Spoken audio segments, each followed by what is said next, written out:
좌우에 계신 분들과 인사하겠습니다. 잘 오셨습니다. 또 인사하겠습니다. 사랑합니다. 축복합니다. 또 선포하겠습니다. 예수님이 부활하셨습니다. 살아계셔서 당신과 함께하고 계십니다. 할렐루야. 우리가 지난 몇 주에 걸쳐서 모압 왕 발락과 그리고 발람에 관한 이야기를 나누었지요.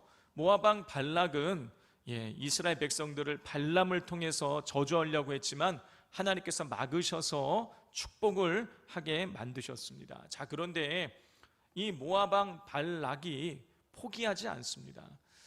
끝까지 이스라엘을 물고 늘어져서 결국은 이 발람을 통해서 이스라엘 백성을 시딤이라는 곳에서 그 음행을 저지르게 만드는 것이지요.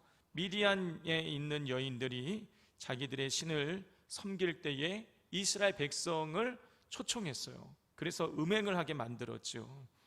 자, 성도 여러분, 이스라엘은 이미 38년 전에 가데스 바네아에서 잘못된 결정을 내림으로 말미암아 그 가나안 땅을 차지하지 못하고 38년 동안 떠돌아야만 했습니다.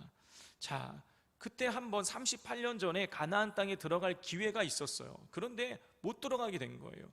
지금 38년 동안 광야를 헤매이다가 드디어 이제 가나안 땅을 코앞에 두고 있는 이 시점인데 또 한 번 음행을 저지름으로 말미암아 가나안 땅에 들어가지 못할 또 위기에 처하게 된 것입니다.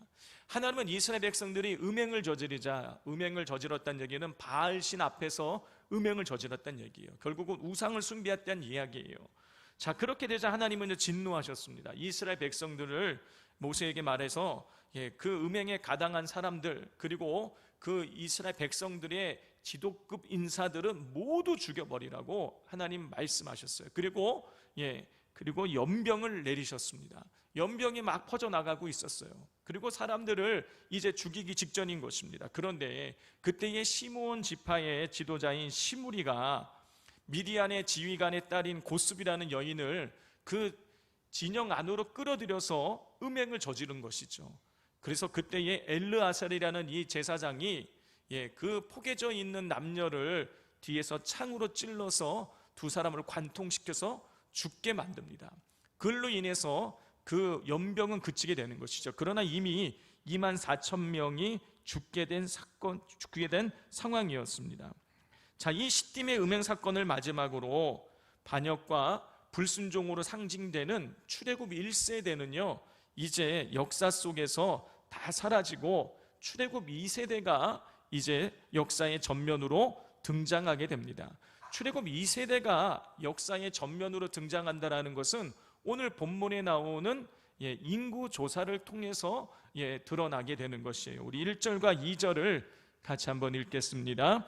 연병 후에 여호와께서 모세와 제사장 아론의 아들 엘르아살에게 말씀하여 이르시되 이스라엘 자손의 온 회중의 총수를 그들의 조상의 가문을 따라 조사하되 이스라엘 중에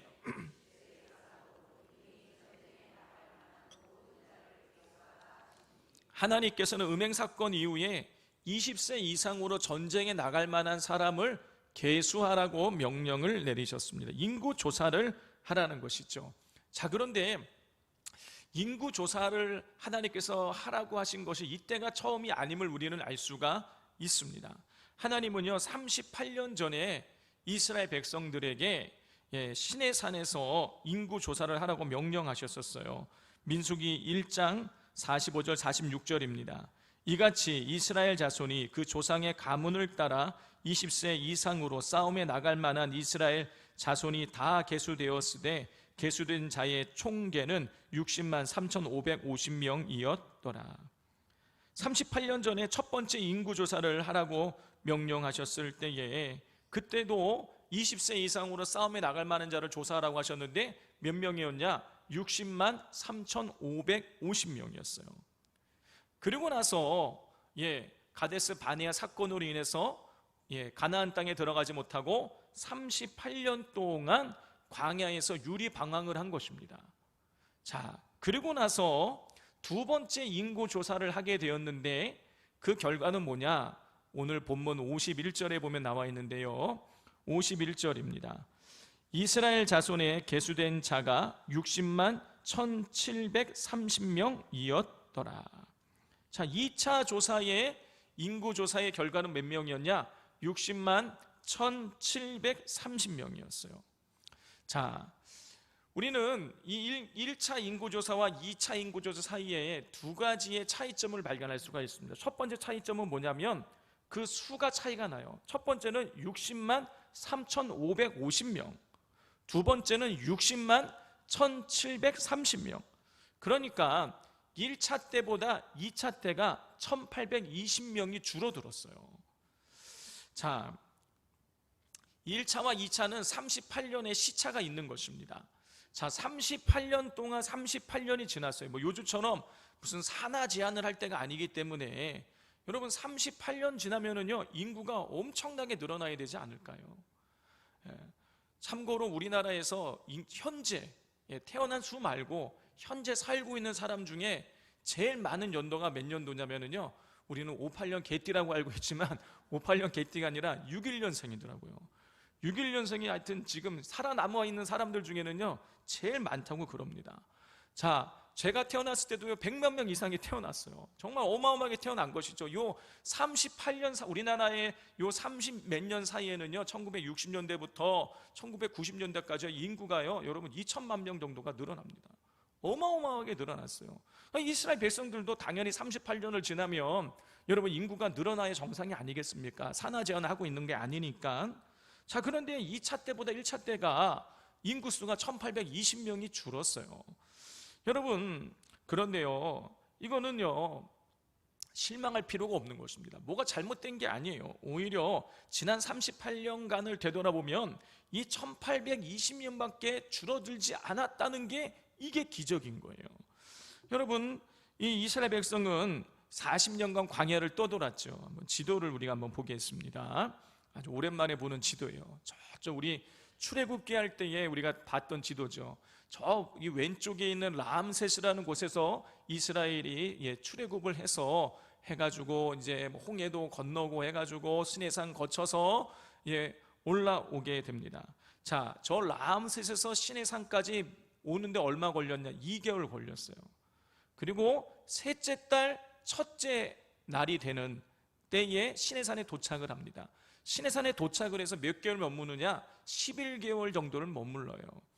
그 11개월 동안 머물면서 십계명도 받고 또 십계명을 주신 것뿐만이 아니라 또 성막을 만드는 법을 가르쳐 주셔서 성막도 만들지요. 성막을 11개월 동안 열심히 만들어 가지고 다 만들어지자 하나님께서 이제 가나안 땅을 향해서 가자 하고 진군을 해서 쭉 올라가게 되는 것입니다. 올라가서 어디까지 가느냐? 가데스 바네아까지 올라가게 되는 거예요. 자, 가데스 바네아, 저기에서 그런데 하나님께서 말씀하신 대로 올라갔으면 되는데 안 올라갔잖아요. 그래서 이제 38년간을 저 신광야 주변을 38년 동안 떠돌이 생활을 하게 되는 것입니다. 자, 이제 지도는 거두어 주시고, 자, 이스라엘 백성이 38년 동안 떠돌이 생활했던 저 신광야가 어떤 곳인가? 제가 자료를 찾아봤더니요, 연간 강수량이 적을 때는 30mm, 많을 때는 100mm 내리는 거예요. 우리나라는요, 하루에도 500mm도 내리고 200mm도 내리고 그러는데 연간 강수량이 30mm에서 100mm예요. 100mm면 굉장히 많은 것 같지만 10cm입니다. 10cm. 1년에 비 많이 내릴 때 10cm 내리는 거예요. 사람이 살 수 있습니까? 없습니까? 사람이 살 수 없는 땅이에요. 자, 그리고 한낮의 기온은요 50도 이상 올라간다는 거예요. 그리고 사막은요 또 어떻습니까? 밤에 추워요. 밤에는요 또 영하로 떨어진다라는 거예요. 여러분, 물도 없고 여름에는 낮에는요 더워 죽을 것 같고 겨울에 밤이 되면은 얼어 죽을 것 같은 거예요. 산광야는 사람이 살 수 없는 곳입니다. 그런 곳에서 여러분 20세 이상으로 전쟁에 나갈 만한 사람이 60만 3,550명이었고 20세 이하 남자 그리고 20세 이상이지만 전쟁에 나갈 수 없는 노인과 병이 든 사람들 남자 그 다음에 여자들 다 포함하면 최소한 200만 명인 거예요. 비도 제대로 내리지 않고 그렇게 더운 곳에서 200만 명의 사람들, 최소한 200만 명 이상의 사람들이 그 광야에서 38년을 살았는데 인구가 거의 줄지 않았다. 38년 동안 줄지 않았다. 여러분 이건 기적인 거예요. 여러분 이게 오늘 이 본문이 주는 첫 번째 메시지입니다. 성도 여러분, 사람이 살 수 없는 곳에서 이 38년, 40년을 살았는데 인구가 전혀 줄지 않았다라는 것은 무슨 뜻입니까? 하나님께서요 그 출애굽하고 난 이후에 40년 동안 매일 매 순간마다 이스라엘 백성에게 은혜를 베푸시고 그들을 지키셨다, 그런 뜻인 거예요. 하나님께서 이스라엘 백성을 그 척박한 광야에서 어떻게 지키신 것입니까? 우리는 잘 알고 있어요. 하나님께서 이스라엘 백성들에게 불기둥과 구름기둥으로 이스라엘 백성을 지키셨죠. 출애굽기 40장 38절입니다. 낮에는 여호와의 구름이 성막 위에 있고 밤에는 불이 그 구름 가운데 있음을 이스라엘의 온 족속이 그 모든 행진하는 길에서 그들의 눈으로 보았더라. 여러분 낮에는요 습도가 없기 때문에 낮에는요 시원한 그늘만 있어도요 시원해요. 그런데 50도가 넘는 그때에 하나님이 구름을 보내셔서 이스라엘 백성들이 더위를 견딜 수 있게 해주신 거예요. 밤에는 추운데 불을 보내셔서 그 진영 한가운데 불을 보내셔서 추위를 이길 수 있게 해주셨다라는 거예요. 그것을 온 족속이, 이스라엘의 온 족속이 그 모든 행진하는 길에서 보았다. 무슨 뜻입니까? 출애굽해서 가나안 땅 들어갈 때까지 하나님께서 불을 보내시고 구름을 보내셔서 이스라엘을 지키시고 보호해 주셨다, 그런 뜻인 거예요. 또 하나님께서는요 여러분 거기서 뭐 농사져서 먹을 수 없으니까 어떻게 하셨습니까? 만나를 내려 주셨어요. 여호수아서 5장 12절을 우리가 보면 알 수 있는데요, 또 그 땅의 소산물을 먹은 다음 날에 만나가 그쳤으니 이스라엘 사람들이 다시는 만나를 얻지 못하였고 그의 가나안 땅의 소출을 먹었더라. 여러분 만나가 언제 그쳤냐? 가나안 땅에 들어가서 그쳤다라는 거예요. 만나를 내리기 시작하신 것부터 시작해가지고요 가나안 땅에 들어갈 때까지 하나님께서요 이스라엘이 이동하는 동선을 따라 계속해서 만나를 내려주셔서 배고프지 않도록 하나님께서 그들의 줄임배를 다 채워주신 거예요. 여러분 그리고 연간 강수량이 30mm에서 100mm니 200만 명이 넘는 사람이요 여러분 물을 먹는다는 게 이게 쉬운 일이 아니에요. 우리 지난 5월 6월 달에 막 난리가 났잖아요. 뭐 비가 안 와가지고 뭐 광주가 단수를 한다느니 뭐 공장이 여청 공단이 안 돌아간다느니 막 그런 얘기하지 않았습니까? 여러분 요즘 우리는요 댐도 있어요. 우리는 그래도 비가 여기 100mm밖에 안 온다 그러지만 우리는 훨씬 많이 내려요. 그래도 여러분 물 먹기가 쉽지 않은 거예요.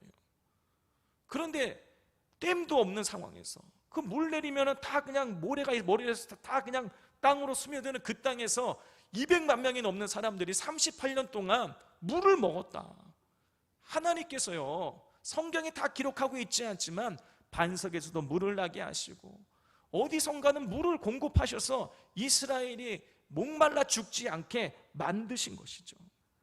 성도 여러분, 하나님께서는요 비도 내리지 않고 먹을 것도 없고 낮에는 죽을 만큼 덥고 밤에는 얼어 죽을 만큼 추운 광야에서 이스라엘 백성을 40년간 지키시고 보호하셨습니다. 만약 하나님께서 단 하루만이라도 여러분 이 구름을 보내지 않으시고 불을 보내지 않으시고 만약에 물을 공급해 주지 않으신다면요 사람들 굉장히 힘들 거예요.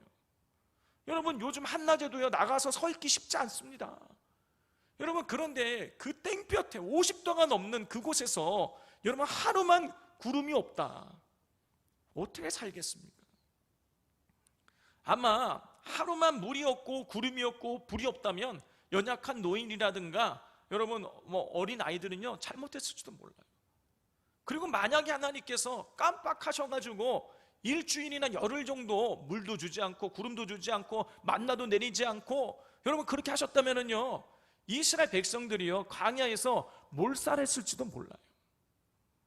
그런데 하나님께서요 40년간 하루도 어김없이 만나를 보내시고 구름을 보내시고 불을 보내시고 물을 주셔서 이스라엘 백성들이 38년이 지났지만 인구가 거의 줄어들지 않을 수 있었던 것이에요. 하나님께서 40년간 이스라엘 백성들에게 그들을 한결같이 은혜를 베푸셨다는 증거인 것입니다.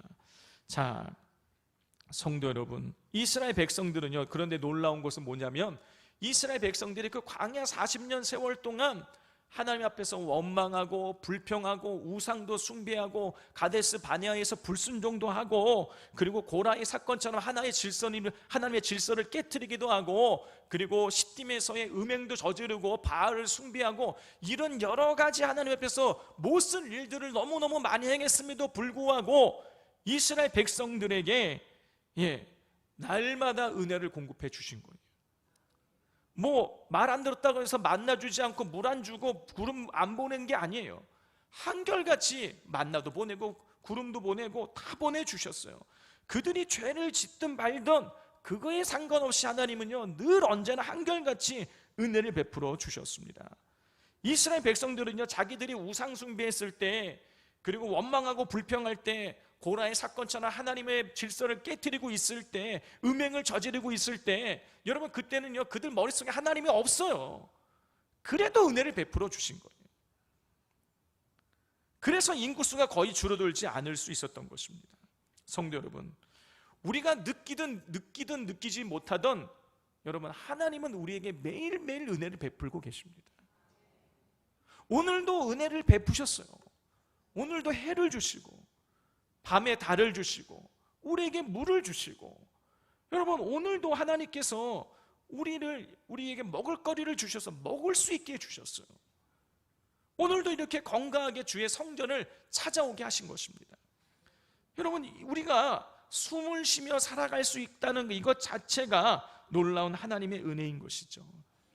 단 하루도 하나님의 은혜를 하나님께서 우리에게 은혜를 베풀지 않으실 때가 없어요. 그런데 우리는 어떻습니까? 내가 원하는 대로 일이 풀리지 않으면 하나님이 나에게 은혜를 베풀지 않았다고 생각을 해요. 하나님께서는 내가 눈치채든 눈치채지 못하든 느끼든 느끼지 못하든 매일매일 은혜를 우리에게 베풀고 계십니다. 그래서 우리가 오늘 여기까지 이룰 수 있었던 것이에요. 그러므로 여러분 우리가 숨을 쉬고 있는 이상 우리에게 하나님께서 늘 은혜를 베풀고 계시다는 사실을 기억하면서 범사에 감사하는 삶을 살아가실 수 있기를 바랍니다. 마지막이자 두 번째로 1차 인구조사와 2차 인구조사의 차이점이 있는데, 그것은 뭐냐면 인구에서 계수된 사람이 1차 때와 2차 때가 다른 사람이라는 거예요. 여러분 1차와 2차 모두 기준은 같았어요. 인구조사의 기준은 20세 이상으로 전쟁에 나갈 만한 남자를 계수하라는 것이었습니다. 1차 때 60만 3,550명, 2차 때 60만 1,730명. 자, 그런데 이 60만 3,550명과 2차 때의 60만 1,730명과 겹치는 사람이 없다는 거예요. 둘 다 완전히 다른 사람이라는 거예요. 자, 우리 63절부터 65절까지를 우리 교독해 보겠습니다. 63절부터 65절입니다. 이는 모세와 제사장 엘르아살이 계수한 자라. 그들이 여리고 맞은편 요단가 모압 평지에서 이스라엘 자손을 계수한 중에는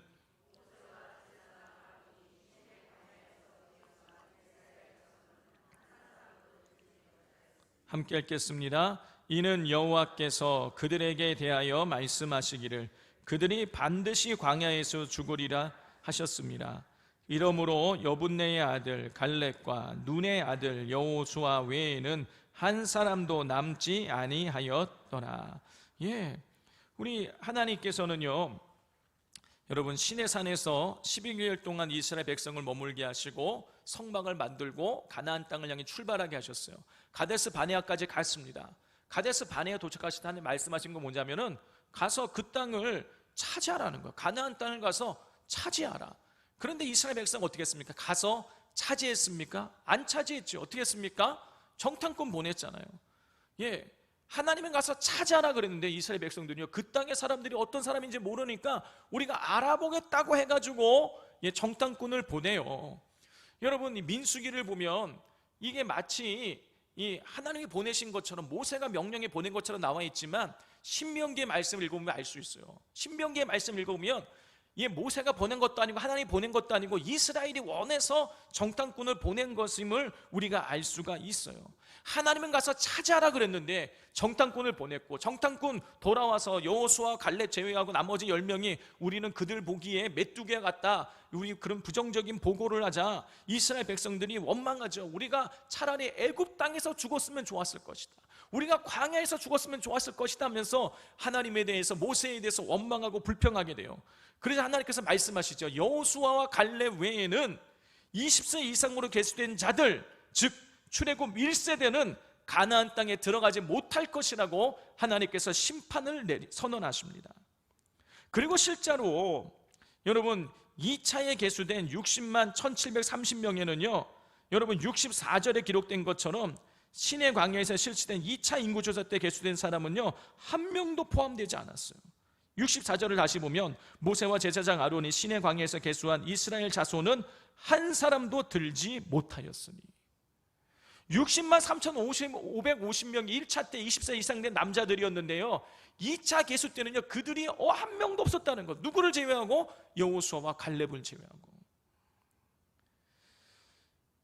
여러분, 출애굽 1세대 사람들 중에는요 상상도의 사람들이요 40년 동안 광야 생활하면서 나이가 들어서 늙어서 죽었을 거예요. 그런데 나이 들어서 늙어 죽은 것만 있는 게 아니에요. 여러분, 고라 사건 때에 또 불뱀 사건으로 인해서, 그리고 시딤에서 음행 사건으로 인해서요 여러분 그 사건 한 번 일어날 때마다 수만 명씩 죽어나갔어요. 이렇게 해서 2차 인구조사 때는요 여호수아와 갈렙을 제외한 출애굽 1세대가 모두 죽고 없었던 것이에요. 성도 여러분, 2차 인구조사는 가나안 땅 진입을 앞두고 이루어졌어요. 다시 말해서 2차 인구조사 때 계수된 사람들이 가나안 땅에 들어가게 된 거예요.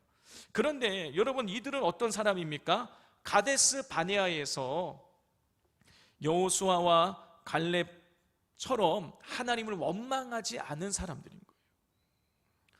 고라 무리의 반역 사건이 일어났을 때에 그들에게 동참하지 않은 사람들인 거예요. 여러분, 홍해길을 멀리 우회하라 그러자 원망하고 불평했을 때에 하나님의 불뱀 보내시고, 그리고 물려 죽을 때에 놋뱀 바라보고 했을 때에 놋뱀 바라보아서 산 사람들인 거예요. 시딤에서 음행 사건이 일어났을 때에 음행하지 않은 사람들이 지금 60만 1730명 2차 계수 때 들어가 있는 사람들인 거예요. 그런데 하나님께서 이렇게 하나님을 원망하지 않고 하나님 말씀에 순종하며 성적인 미혹을 이겨내어 몸과 마음을 성결하게 지킨 사람만이 가나안 땅에 들어가게 하신 거예요. 그런데 어떤 사람들이 원망할 수밖에 없는 상황에서 하나님을 원망하지 않게 되고 하나님 말씀에서 순종하게 되고 여러 가지 미혹을 이겨낼 수 있는 것입니까? 여러분, 하나님을 믿는 사람이죠. 하나님을 진짜 믿는 사람만이 그 모든 미혹을 이겨낼 수 있고, 그리고 하나님 말씀대로 순종할 수 있는 거예요. 하나님을 믿지 않으면 미혹에 빠지게 되는 거고 하나님께 불순종하게 되는 것이죠.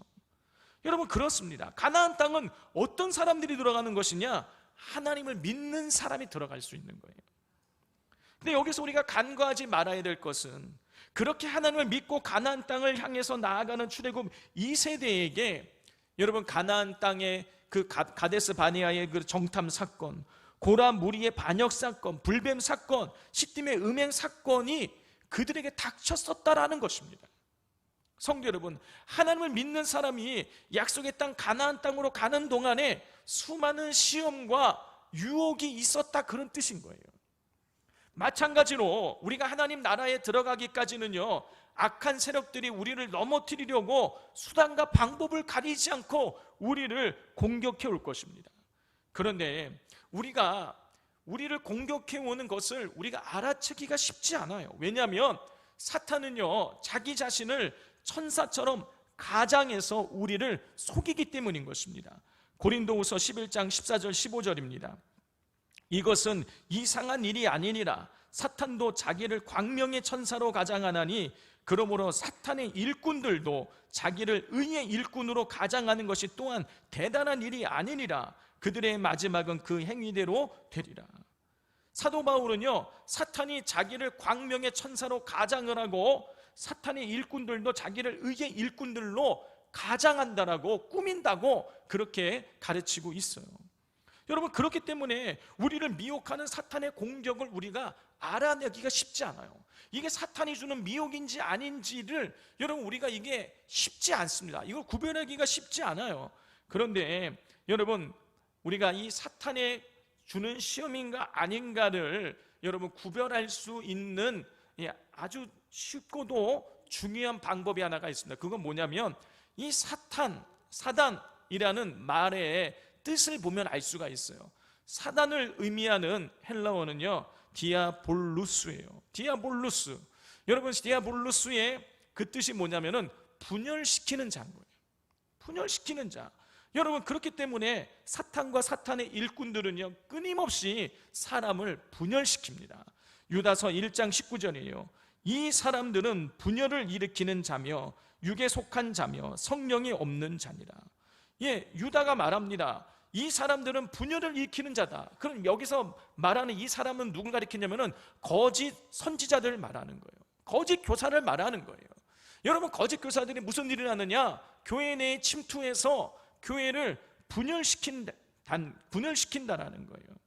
자, 그러면 사탄은 우리를 분열시키는데, 그러면 우리 예수 그리스도는 우리를 어떻게 만드시느냐? 우리를 하나 되게 만드십니다. 로마서 12장 5절이에요. 이와 같이 우리 많은 사람이 그리스도 안에서 한 몸이 되어 서로 지체가 되었느니라. 여러분, 어둠의 영인 사탄은요, 자기를 광명의 천사로 위장하여서 믿는 자들을 교묘하게 미혹하여 분열시켜요. 그러나 예수 그리스도는 우리를 하나 되게 만드시는 거예요. 그러므로 이게 사탄의 미혹인지 아닌지를 여러분 구분하기가 어렵지만 구분할 수가 있어요. 이 시험이 지금 이 일이 일어나서 교회가 분열되고 있는지, 가족이 분열되는지, 부부가 분열되는지, 여러분 이걸 보면 우리가 구분할 수가 있는 것이죠. 여러분, 이 신천지가 교회에 침투해서 가장 먼저 하는 일이 무엇입니까? 목회자에 대해서 자꾸 의혹을 제기하는 거예요. 왜 그런 것입니까? 목회자와 성도가 분열돼야 그 성도를 빼낼 수 있기 때문인 거예요. 여러분, 이 유다가 바울이 말하는 것처럼 사탄도 그렇게 자기를 꾸미지만 사탄의 일꾼들도 자기를 꾸며서 유다의 말처럼 분열시키는 거예요. 여러분, 그런데 신천지만 그렇게 교회 내에 침투해서 성도와 성도 사이를 분열시키느냐? 아니에요. 여러분, 사탄은요, 우리 믿는 공동체 안에 이론을 통해서도 우리를 분열시킬 때가 있어요. 여러분, 그래서 교회 내에서 그 사탄에게 쓰임 받는 사람은 뭐라고 얘기를 하냐면은 교회 내에 이러저러한 이런 부정적인 일이 있다. 목사님이 이러한 잘못이 있다. 우리가 교회를 개혁하고 교회를 우리가 교회가 썩었으니 교회의 정의를 이루어야 한다. 여러분, 이렇게 이야기한다는 것이죠. 그럴듯한 이유가 있는 거예요. 교회가 썩었다. 교회를 개혁해야 된다. 교회를 정의롭게 만들어야 된다.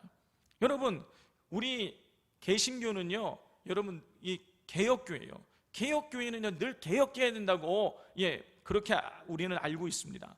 여러분, 교회는 항상 개혁되어야 돼요. 교회는 썩어져면 안 됩니다. 항상 개혁되어야 돼요. 교회는 하나님의 공의와 정의가 날마다 흘러 넘쳐야 되는 것입니다. 그러나 여러분, 교회를 개혁하고 교회의 하나님의 정의와 공의를 이룬다고 하면서 교회를 분열시키며 교회의 하나됨을 훼손하는 일이라면 여러분, 그것은 하나님의 뜻이 아닌 것입니다. 에베소서 4장 1절부터 3절입니다. 그러므로 주 안에서 갇힌 내가 너희를 권하노니 너희가 부르심을 받은 일에 합당하게 행하여 모든 겸손과 온유로 하고 오래 참음으로 사랑 가운데서 서로 용납하고 평안에 매는 줄로 성령이 하나 되게 하신 것을 힘써 지키라. 사도 바울은요, 에베소 교회 성도들에게 부르심을 받은 일에 합당하게 행하라고 말해요. 그러면서 오래 참음으로 사랑 가운데 서로 용납하고 성령께서 하나 되게 하신 것을 힘써 지키라고 하였습니다. 성도 여러분, 사도 바울이 이런 말을 왜 했냐면 에베소 교회 내에 하나 되지 못하는 분열되는 일들이 있었던 거예요. 에베소 교회 내에 유대인들도 있었지만 상당수의 사람들이 이방인들이었어요. 이 유대인과 이방인은요, 물과 기름이에요. 서로 섞여지지가 않아요. 그래서 한 예수를 믿고 있는데 서로 갈등과 분열이 있었던 것입니다. 자, 이 사실을 알고 있는 사도 바울은요, 예수 그리스도의 십자가에 의해서 하나님과 인간 사이가, 그리고 이방인과 유대인 사이의 모든 막힌 담이 허물어졌다. 그러므로 서로 오래 참음으로 서로 용납하여서 성령께서 하나 되게 하신 것을 지키라고 하였습니다. 바울은요, 그냥 하나 되라고 말한 게 아니에요. 바울은 오래 참음으로 서로 용납하여 하나됨을 힘써 지키라고 했어요. 그런데 그 하나됨이 무엇입니까? 성령께서 하나 되게 하신 것. 성령이 우리를 하나 되게 하시는 거예요. 성령은 분열시키지 않습니다. 성부, 성자, 성령이 분열되지 않아요. 세 분이시면 한 분이시고 한 분이시면 세 분인 거예요. 이게 삼위일체 하나님의 존재 양식인 거예요. 하나됨. 이방인과 유대인 사이에 서로 맞지 않는 부분이 한두 가지가 아니었을 거예요. 당연히 그 안에 많은 갈등도 있었을 것이고 서로가 서로에 대해서 잘못되었다고 비판하기도 했었을 것입니다. 그러나 성도가 분열하는 것이 하나님의 뜻이 아니기에 바울은요, 오래 참음으로 서로를 용납하여서 성령께서 하나 되게 하신 것을 힘써 지키라고 했던 거예요. 성도 여러분, 교회는요, 여러분 참 죄송한 말이지만 저도 교회 다니고 있으니까, 여러분 교회는요, 죄인들이 모인 곳이에요. 여러분, 죄인들이 모여 있으니 문제가 있을 수밖에 없어요. 당연히 냄새가 납니다. 부조리가 있을 수밖에 없어요. 또 목회자와 중직자들도요, 얼마든지 실수할 수 있습니다. 그러나 그렇다고 그것을 끄집어내어서 여러분 교회를 분열시키는 것은요, 사탄의 하수인 노릇하는 것입니다. 하나님의 일꾼들은요, 오래 참음으로 하나됨을 하나 되게 교회를 만들어야 돼요. 그리고 기도해야 되는 것입니다. 그 분열을, 그 잘못된 걸 보고 그냥 있으란 얘기가 아니에요. 그 어려움, 무슨 잘못된 것들이 있다면은요, 여러분 이렇게 기도하십시오. 하나님, 그게 겉으로 드러나게 해주십시오. 내가 봤을 때 저게 잘못되었다, 저게 뭔가 문제가 있다, 여러분 그러면요, 기도하세요. 하나님, 이것이 자연스럽게 드러나게 하시고 주님의 은혜 가운데 이것이 해결되게 해달라고. 어느 누구도 상처받지 않고 이 문제가 해결될 수 있게 해달라고, 여러분 그걸 위해서 기도해 주십시오. 여러분, 이게 우리 믿는 자들, 성령에 이끌리는 자들이 해야 될 일인 것입니다. 여러분, 사탄은요, 우리를 분열시키지만 그리스도는 우리를 하나 되게 만드시는 것입니다. 그러므로 우리 서로에 대해서 오래 참으시고 용납하시고 또 기도하셔서 여러분 교회에 성령께서 하나 되게 하신 것을 지켜나가실 수 있기를 바랍니다. 여러분, 만약에 그렇지 않으면요, 여러분 건강한 교회가 깨어지는 건요, 하루아침이에요. 제가 지난 부교육자 사역을 할 때에 여러분 교회가요, 원로 목사님 은퇴하시고 나서 여러분 1년 동안 담임 목사님이 없었어요. 그 1년 동안 정말 신나게 싸웠습니다. 교회가 그렇게 좋았던 교회가 신나게 싸웠어요. 그래서 교회가 분열되어서 깨져나가기 시작하는데요, 여러분 나중에 가서 통계를 우리가 잡아봤더니요, 교회에서 11조를 내는 성도만 5,000명 이상이 나갔어요. 어마어마하게 나갔죠. 여러분, 틈을 타는 거예요. 마귀는 틈을 탑니다. 틈을 타서 흔드는 거예요. 여러분, 그 건강했던 교회가요, 그 절대로 무너지지 않을 것 같은 그 교회가요, 한순간에 휘청이고 한순간에 곤두박질 치고 한순간에 넘어지는 거예요. 다행스럽게도 그 교회에는 기도하는 많은 분들이 있어서요, 교회가 둘로 쪼개지지 않았어요. 하나 돼서 지켜나갈 수가 있었습니다. 그런데 사탄은요, 어찌하든지 교회를 분열시키고 쪼개려고 해요. 그리고 쪼개진 교회는 또 쪼개져요. 여러분, 분열을 막아야 되는 것입니다. 분열은 하나님의 뜻이 아닌 거예요. 어찌하든지 기도하여서 깨어서 교회의 하나됨, 성도의 하나됨을 지켜나가시는 우리 산돌교회 성도님들 되실 수 있기를 바랍니다.